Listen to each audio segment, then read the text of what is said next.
Now at 5, weather impact alert for tonight and tomorrow. More snow is on the way. I'll have your forecast. Yes, I'm definitely guaranteeing I get one of these towels. We're all going to be ready to cheer on the Hoosiers. IU fans so excited for the national championship game. We're going to let you know how long you have to wait in line to get a rally towel at IU tonight. And running for mayor of Indianapolis, why the former city county council president wants the city's top job. That and more. Live from Indy, you're watching 13 News.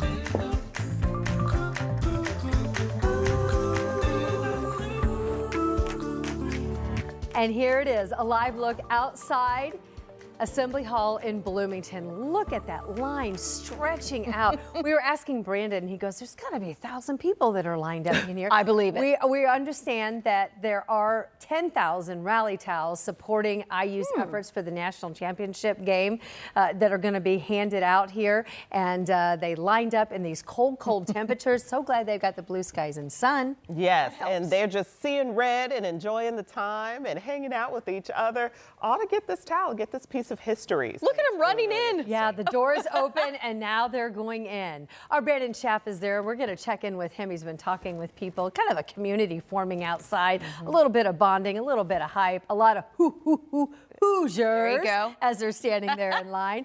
But we're going to start here at 5 o'clock in the Weather Center with Angela, and she's issued an alert. Yes, because we've had these cool temperatures and snow on the way. Yes, we had school delays this morning as expected northeast of Indianapolis where we got the snow. Anticipate the potential of more tomorrow because of more snow. It's not a lot, but this snow falls late tonight and early tomorrow. Right before that morning drive, a couple of inches of snow will be possible, so expect rapidly changing weather and road conditions that could lead to school delays. Plan now for a little extra travel time and that Friday morning drive. We're expecting anywhere from a ½ inch to an inch for a good part of central Indiana, but we could see a few places with that 2-inch total. We'll be tracking this for you this evening. Locally, no advisories from the National Weather Service. There is a winter weather advisory south and winter weather advisories posted north and west as this weather system starts to move our way. We wanted to make sure you were alerted to the timeline, and it is bad because it gets here late tonight and early tomorrow morning. We'll be tracking it for you at 11 o'clock. Matt will have you covered early tomorrow morning on sunrise. It gets underway at 4 a.m. Snow will be falling right before and during that Friday morning drive. Enough for some slick roads, enough for some school delays, and the potential for some additional bursts of snow midday. And then we're going to turn our attention to some really cold air, especially the early part of next week. I'll cover that in the 7-day. All right, Angela, thanks so much. And in the meantime, don't forget, you can always keep track of the latest forecast if you have the Live Doppler 13 weather app. Just check out the weather blog once you download it from your app store. And excitement is growing across the state for the college football playoff national championship. It's Monday night in Miami, and there is no place more excited collectively than if on the campus of IU Bloomington. That's where Brandon Schaff is tonight, joining us live outside Assembly Hall, where they have a free rally towel giveaway. Yeah, people have been standing in line for hours, right, Brandon? Yeah, Felicia and Anne-Marie, good evening to you. We worked our way inside. We were outside waiting with all those fans in the cold, but now the wait is over. The anticipation was building throughout the day. We actually talked with these same fans earlier. How are you guys? Hey, tell me what you think about the towel. How does it look? I think this is wonderful, and this is a keepsake for everybody. Long time coming. And no, you're not going to get rid of this. Absolutely, and you'll be ready to cheer on the Hoosiers with that towel, sir. That's right. Very cool. Good to see you again. And, you know, it certainly was a lot of anticipation for these towels. We're talking thousands of people that were waiting outside in this, some of them lining up at 11 o'clock in the morning. This was the scene where you had some people in tents. They were out there in the cold. They were dedicated Hoosier fans. And they talked with us about why it was important for them to get here early. And I just really wanted to make sure I was here to make sure I got a piece of history in the making and be ready to cheer them on Monday with the towel. It's a once-in-a-lifetime thing. Who knows if we'll ever get this chance again. I'm sitting out here for my son. He's at school. He's one of the biggest IU fans that there is, just to make sure he has a piece of history. So you can see the stacks of towels ready to be handed out to all of these fans. The first 10,000 fans that make their way in here to Assembly Hall will get these towels, getting ready for that national championship game on Monday. And you can see just how excited people are for it. Here's a closer look at the towel itself. Never daunted, right? That has really been a theme for the team throughout this entire magical season. Reporting here in Bloomington, Brandon Schaff, 13 News. Back to you. Yes, this is a team that refuses to lose, and they got a loyal fan base there. Brandon, thanks so much. Again, it's first come, first serve if you want to go down there. And you can head to our website, WTHR.com/13, if you're looking for a place to watch that game on Monday night. Yeah, just scan the QR code to check out this story with some of those locations and links for tickets. Now, if IU does win on Monday night, listen up. Dick's Sporting Goods will have championship merchandise available immediately after the game. The store plans to open several locations, including the one at College Mall in Bloomington and several other cities across the state Monday night again. This is if IU wins. And then the plan is they're going to stay open late, and then Tuesday morning they're going to reopen early in the morning at 7 o'clock if you'd rather not head out that late after the game, but you want to get some gear. So we've posted the locations that are participating right now online at WTHR.com/scene-on-13 as well.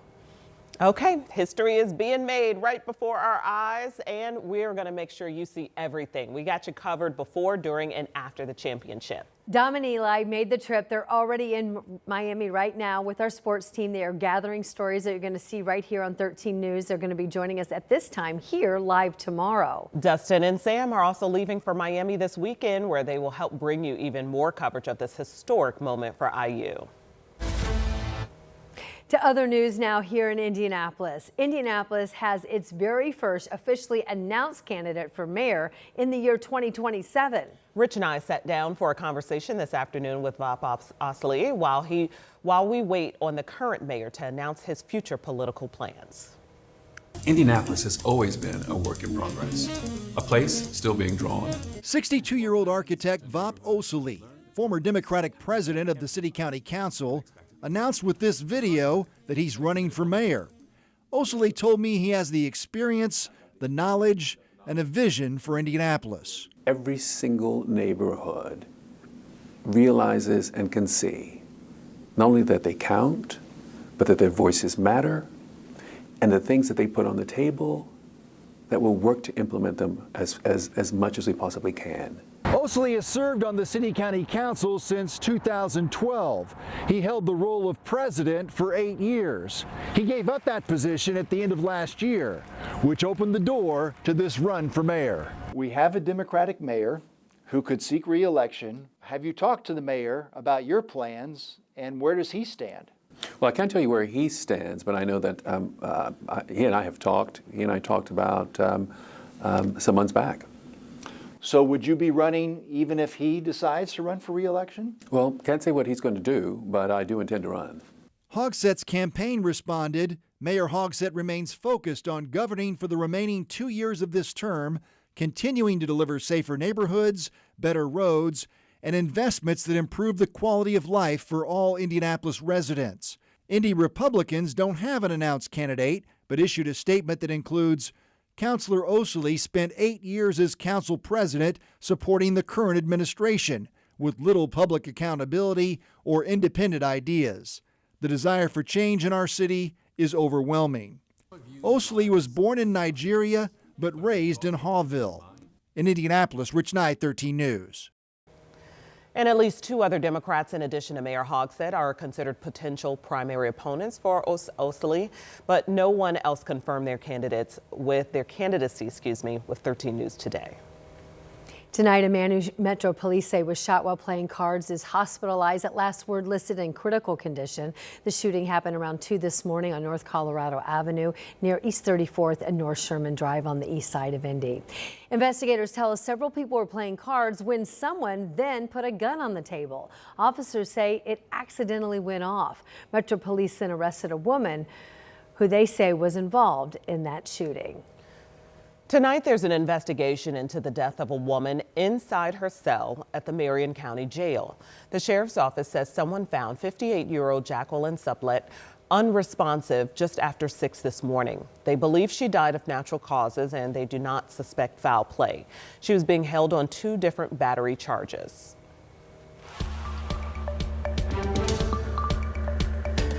Happening in the courtroom tomorrow, that's where a Hendricks County judge will sentence a man who killed an Indiana state trooper. Eddie Jones was on trial for the death of state trooper Aaron Smith last November, but it was called off after the lawyers negotiated a plea deal to drop the murder charges against Jones. The trooper died when Jones hit and killed him as the trooper was attempting to put out stop sticks.